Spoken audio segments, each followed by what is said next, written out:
నమస్తే, నేను Kavitha. Welcome to I dream. Financial planning and management, investment, stock మార్కెట్లు చాలా మందికి అర్థం కాని ఒక బ్రహ్మ పదార్థంలా ఉంటాయి. సొసైటీలో చాలా మంది అటువైపు వెళ్తున్నారు, దాని గురించే మాట్లాడుతున్నారు. మనం కూడా కొంచెం పెట్టుబడి పెడదాం అనుకున్నా నష్టాలకి ఎండ్ అవుతున్నటువంటి వాళ్లే ఎక్కువ కనిపిస్తుంటారు. కావలసినటువంటి ప్రాపర్ అడ్వైజ్ లభించాక ఆర్థికంగా నష్టపోయి చితికిపోయినటువంటి ఫ్యామిలీస్ ఎన్నో కనిపిస్తుంటాయి. వాళ్ళకి కావలసినటువంటి ప్రాపర్ గైడెన్స్ ఇవ్వడానికి మనతో పాటుగా ఉన్నారు ఫైనాన్షియల్ ఎక్స్పర్ట్ సాయిరామ్ గారు. సాయిరామ్ గారు, నమస్తే అండి. నమస్తే మేడం. సాయిరామ్ గారు, 1 lakh ఇన్కమ్ ఉంది, అలాంటి వ్యక్తి ఫైనాన్షియల్ ప్లానింగ్ అనేది ఎలా చేసుకోవాలంటారు?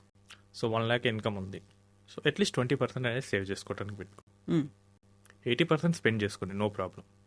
సో ఈ నెక్స్ట్ ఏం చేయాలంటే ఒక బడ్జెట్ అనేది ప్రిపేర్ చేసుకోవాలండి. మనకి ఎంత ఖర్చు అవుతుంది నెల నెల, ఎక్కడెక్కడ స్పెండ్ చేస్తున్నాం, సో క్లారిటీ వస్తుంది. నాకు ఇందులో స్పెండ్ చేస్తున్నాను, సో నేను ఇప్పుడు హౌస్ హోల్డ్ ఎక్స్పెన్సెస్ మీద స్పెండ్ చేస్తున్నాను, లేదా పిల్లల ఫీజు మీద స్పెండ్ చేస్తున్నాను, లేదా లోన్ మీద స్పెండ్ చేస్తున్నాను, లోన్కి ఈఎంఐల మీద. సో ఆ క్లారిటీ అనేది చాలా ఇంపార్టెంట్ అనేది. సో బడ్జెట్ అనేది ఫస్ట్ ప్రిపేర్ చేసుకోవాలి. నెక్స్ట్ మనకి ఏంటి ప్రయారిటీస్. ఒక 30 years పర్సన్ ఉన్నారు, కిడ్స్ అప్పుడే వచ్చారు, వాళ్ళకి మంచి ఎడ్యుకేషన్ ఇవ్వాలి, మ్యారేజ్, కిడ్స్ మ్యారేజ్, హౌస్ తీసుకోవటం, నెక్స్ట్ రిటైర్మెంట్, మధ్యలో హెల్త్ ఇష్యూస్ ఉంటాయి. ఈ 4 తీసుకుంటాం. ఇవి గోల్స్. వీటికి ఎంత ఖర్చు అవుతుంది, ఈ రోజు ఎంత అవుతుంది, సింపుల్గా నెక్స్ట్ 20 yearsకి ఎంత అవుతుంది. సో కిడ్స్ ఎడ్యుకేషన్ అంటే 20 yearsలో మోస్ట్లీ అయిపోతుంది. మ్యారేజ్ ఒక 25 yearsకి, రిటైర్మెంట్ అంటే 60 yearsకి ఎంత అవుతుంది, వీటి మీద చూసుకోవాలి. వీటికి మనం ఇన్వెస్ట్ చేస్తుంటే మధ్యలో ఈ ఇన్వెస్ట్మెంట్ని తినేయడానికి వచ్చే ప్రాబ్లమ్స్ ఏంటి? ఒకటి హెల్త్ ఇష్యూ, 2 జాబ్ అయిపోతే, 3 మనిషి అయిపోతే, ఫ్యామిలీ ఇబ్బంది పడుతుంది కదా.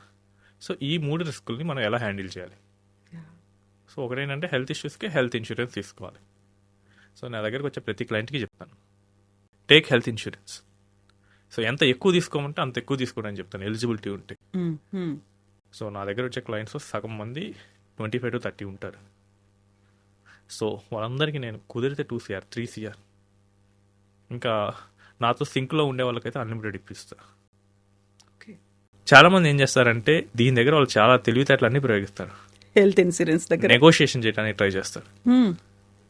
నువ్వు నెగోషియేషన్ ట్రై చేసే బదులు ఒక మంచి ప్రొఫెషనల్ ఇన్సూరెన్స్ అడ్వైజర్ దగ్గర పాలసీ తీసుకుంటే రేపు ఏమైనా క్లైమ్ అప్పుడు ఇబ్బంది వస్తే he will take the entire responsibility.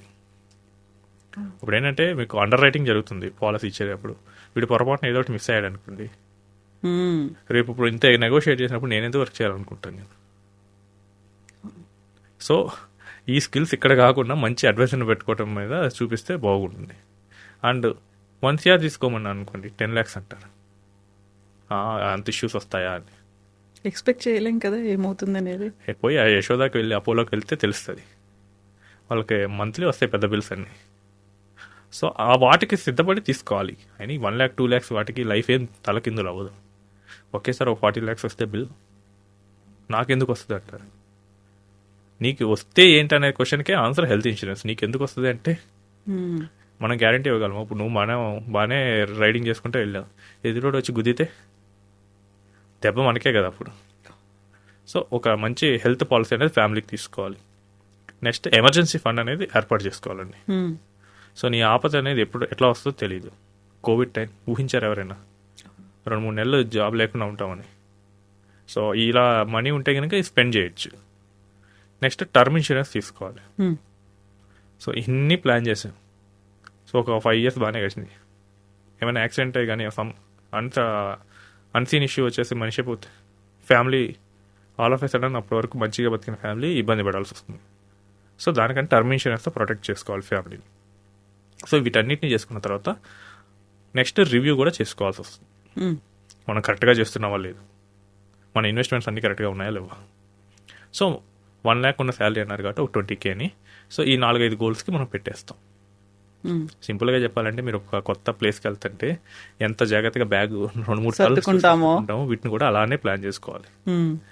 So next every year మనకి ఇన్కమ్ పెరిగితే కనుక టాప్అప్ చేసుకుంటూ వెళ్ళాలి. సో ఇన్వెస్ట్మెంట్ అనేది స్టాటిక్ కాదండి, మన ఇన్కమ్కి తగ్గట్టు మనం పెంచుకుంటూ వెళ్ళాలి.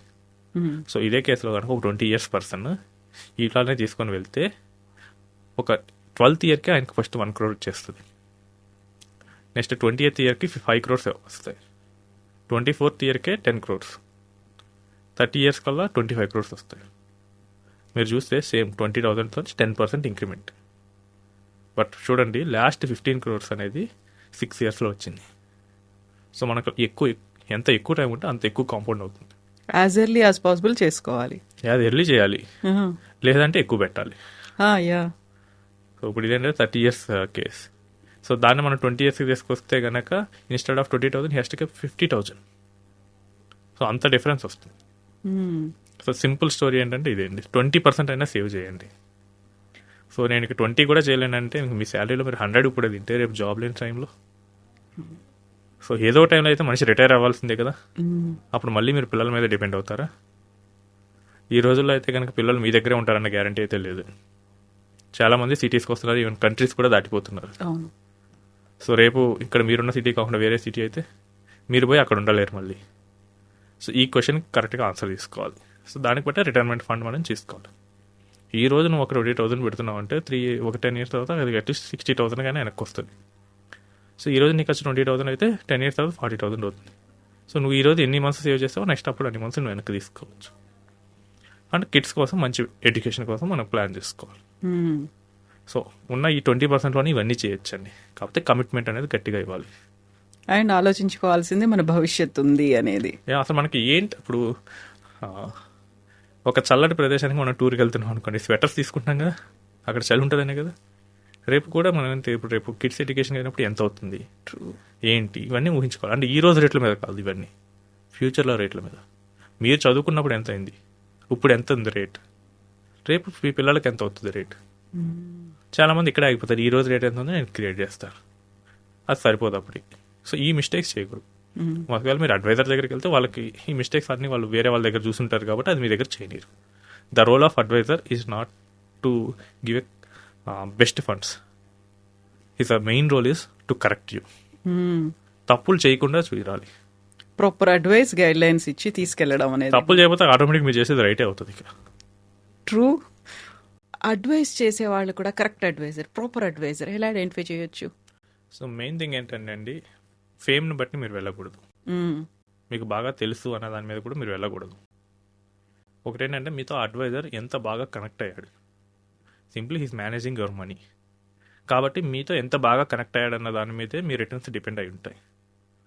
సో నేను చాలామంది అడ్వైజర్స్తో కమ్యూనిటీలో కూడా చూస్తాము. సో అడ్వైజర్స్ మేము ఎలా మేనేజ్ చేస్తామంటే మాతో ఎక్కువ కనెక్ట్ అయిన క్లయింట్స్ మనీని మేము ఎక్కువగా హ్యాండిల్ చేస్తాం. మిగతాది అంటే వాళ్ళు కనెక్ట్ అవ్వకపోతే వాళ్ళకే ఇంట్రెస్ట్ లేకపోతే మాకేమొస్తుంది, ఏదో బై డిఫాల్ట్గా చేయాల్సి వస్తే చేస్తాం తప్ప ప్రాపర్గా మళ్ళీ తీసుకొని చేయాలనేది కుదరదు. ఇప్పుడు మీరు ఎగ్జాంపుల్ ఒక డాక్టర్ దగ్గరికి వెళ్ళారు, ఆ డాక్టర్ మీతో బాగా కనెక్ట్ అయ్యాడు. సో అప్పుడు మీకు వచ్చే కాన్ఫిడెన్స్ ఎలా ఉంటుంది, మీకు వచ్చిన ఈ డిసీజ్ అనేది తొందరగా తగ్గిపోతుంది, కాన్ఫిడెన్స్ వస్తుంది. అట్లా కానీ అసలు డాక్టర్ పట్టించుకోకుండా వెళ్ళిపోయాడు, అప్పుడు ఎలా ఉంటుంది? ఈవెన్ పెద్ద డాక్టర్ అయినా కానీ మనకు భయం పుడుతుంది. సో అడ్వైజర్ దగ్గర కూడా అంతే అండి. సో మీకు ఎంత టైం కేటాయిస్తున్నాడు, is he lifting your phones and is he having enough qualification. ఎందుకంటే చాలామంది దగ్గర చూస్తాను, ఈరోజు కూడా ఉంది, ఇప్పుడు మీ దగ్గరకు వచ్చే ముందు నాకు ఒక క్లయింట్ పెట్టాడు. సో వాళ్ళ బావ టర్మ్ ఇన్సూరెన్స్ సజెస్ట్ చేశాడు. ఓకే. సో ఆయన ఏం చేస్తాడని అడిగాను, సాఫ్ట్వేర్ అంట పార్ట్ టైం కోసం చేశాడు.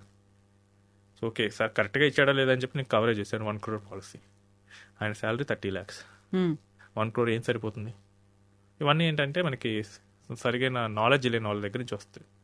Always go for a best advisor in terms of knowledge and who can give you enough time. మనకి టైం ఇవ్వకపోతే ఇంకా వేస్ట్ అండి ఇదంతా. ఎందుకంటే మీ మనీని మళ్ళీ మీకు అనుకూలంగా ప్లాన్ చేయాలంటే మీతో టైం స్పెండ్ చేయాలి. సో మీతో ఎవరైతే టైం స్పెండ్ చేస్తున్నారో ఆ అడ్వైజర్ దగ్గరికి వెళ్ళండి. టైం స్పెండ్ చేయట్లేదంటే మీరు అక్కడ ఉండి కూడా మీకు పెద్ద రిటర్న్ ఏమీ రాదు, అక్కడ ప్రాపర్ ప్లానింగ్ జరగట్లేదని. అంతే కదా. వాళ్ళకి ఆ అడ్వైజర్కి మెయిన్ క్లయింట్స్ వేరే వాళ్ళు ఎవరు ఉంటారో అక్కడ జరుగుతుంది. అనుకోండి అంటే మనం వెళ్ళి అడగాలి. అడ్వైజరే వస్తాడు మన దగ్గరికి వస్తాడన్న దానికన్నా మనం వెళ్ళి అడిగి చేయించుకోవాలి. ఎందుకంటే ఇట్స్ అవర్ మనీ. నేను పోయి ఇన్వెస్ట్ చేస్తే ఫైనల్గా ప్రాఫిట్ నాకే వస్తుంది.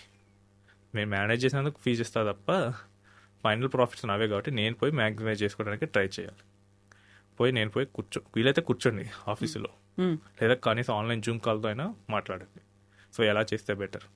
ఇయర్ ఇలా చేంజెస్ అయ్యాయి, so I got it hike, దీన్ని ఎలా ప్లాన్ చేద్దాం.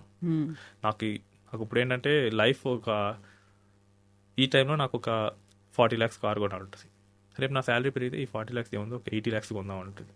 అప్గ్రేడ్ చేసుకుందాం అని ఉంటుంది. సో ఇలాంటి చేంజెస్ అని మనం చెప్తూ ఉండాలి. సో దెన్ అప్పుడు దాన్ని బట్టే ప్లాన్ చేయగలం. Because it is personal finance, it is not unique to each person. Me taste వేరేలా ఉండొచ్చు, నా టేస్ట్ వేరేలా ఉండొచ్చు. సో ఇవన్నీ మాట్లాడితేనే కదా తెలిసేది. సో అందుకని మనకి టైం స్పెండ్ చేయగలిగే అడ్వైజర్ దగ్గరికి వెళ్ళటం కరెక్ట్. అందరినీ జనరలైజ్ చేసి అందరికీ ఒకే రకమైనటువంటి మంత్రా చెప్పడానికి కుదరదు ఇంకక్కడ. అలా చేస్తున్నారంటే కనుక అతనికి ఏమి రాదన్నది. ఇంకోటి పార్ట్ టైమర్స్ దగ్గరికి వెళ్ళొద్దు. మీకు తెలియక వెళ్ళారనుకోండి, then the moment you get a realization మారిపోవడం కరెక్టే. సో నేను చాలా మంది చూసాను, ఇన్సూరెన్స్లో బాగా చూస్తాను, ఎందుకంటే ఇన్సూరెన్స్ ఏజెంట్స్ కౌంట్ ఎక్కువ ఉంటారు. సో వాళ్ళు ఏంటంటే 5 lakhs 10 lakhs పాలసీ పార్ట్ టైంగా అమ్ముతారు. సో దానికి ఏం చేస్తుంది, అక్కడైతే చాలా ఎఫెక్ట్ పడుతుందండి. సో ఒక కేసు చూశాను. సో ద మూమెంట్ ఈ అప్గ్రేడెడ్ ఇన్సూరెన్స్ పాలసీ క్లైమ్ వచ్చేసింది. 10 lakhs నుంచి 50 lakhs అప్గ్రేడ్ చేశాడు. 22 lakhs క్లైమ్ అప్రూవ్ అయింది. ఏజెంట్ అడిగితే ఎందుకండి ఇప్పుడు మీకు బాగానే ఉంది కదా అన్నాడంట. సో ఆయనకి ఏంటంటే తెలియదు, ఏంటంటే పోయి పెద్ద క్లైమ్ ఏమన్నా చూశాడంటే లేదు. సో అందుకనే మనం నాలెడ్జ్ ఉన్న పర్సన్స్, ఫుల్ టైం కెరియర్గా ఉన్న వాళ్ళైతే బెటర్. ఎస్ అండి, సాయిరామ్ గారు, థ్యాంక్ యూ సో మచ్ అండి. మళ్ళీ మనం మాట్లాడుకుందాం బోల్డ్ అనే విషయాలు ఫైనాన్షియల్ ప్లానింగ్ అండ్ మేనేజ్మెంట్ గురించి తెలుసుకోవడానికి. థ్యాంక్ యూ అండి.